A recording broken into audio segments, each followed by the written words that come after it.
Joining us, our political panel, the Weekly Standard's John McCormack, The Hill's A.B. Stoddard, AP's Josh Letterman. John, I like the Senate Majority Leader's shades, I will confess that, but that he had that first clip. But tell me, is he winning this battle, and why is he fighting it? I mean, I think he wants to equate people who are bringing guns to this protest with the Tea Party in general. I think this is an effort to sort of lump them all together in one big group. Because there is a group of people out there who are behaving very badly.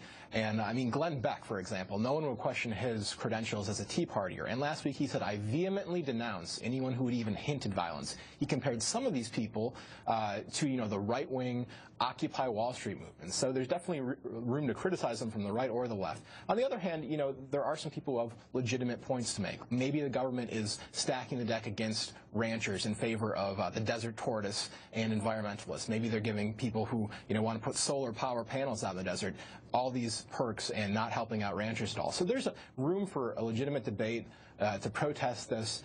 But I think that any time that people are even hinting at violence, as Glenn Beck said, they're really going too far. And Reid perhaps is trying to lump them all together, all these legitimate concerns with people who are hinting at violence in an effort to sort of tarnish the Tea Party.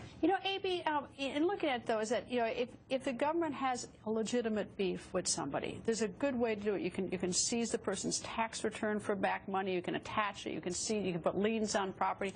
They brought in snipers and helicopters. And took their cattle like this was the Wild West. Well, actually, once they actually spent untold sums on this operation and took the nearly 400, the cattle was returned. And so that's the most amazing part of it to me, is the BLM has ended the story. They have no more leverage with the cattle rancher, and it's over. He's won. So I don't even know why we're still talking about this. Why Harry Reid as the Senate Majority Leader? I mean, none of our lawmakers in this country should be calling people terrorists unless they are terrorists.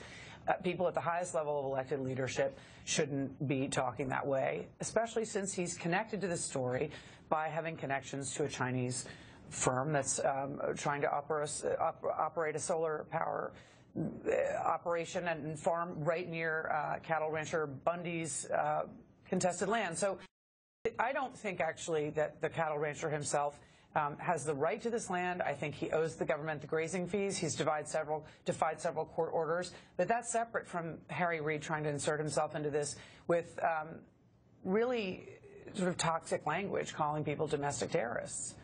I mean, it's probably a good, hard and safe rule that in American politics you shouldn't be calling somebody a terrorist unless they've actually blown up a building. So from that sense, it's probably a touchy thing for Harry Reid. But he probably feels like, look, this is his state, and there are groups of people here. Some of the situation has some eerie echoes to Waco and other things that we've had happen. And I think he's known as a guy that doesn't seem to have a lot of a filter, and he's kind of developed a reputation now for throwing out these really incendiary things. But what does he get out of it? What does he gain? He gains the fact that we're sitting here on national television discussing. But I don't think we're making him look good. I mean, for me, I want a leader, Senate Majority Leader, whatever, to look like a leader and sort of be above it, and not sort of be in the, gunslinging or insulting or using words. I mean, I sort of look the Majority Leader. He's not running for president. He's not kind of a. But he represents the Democratic Party in the Senate. Wouldn't you think that? I mean, I would think that he'd want to.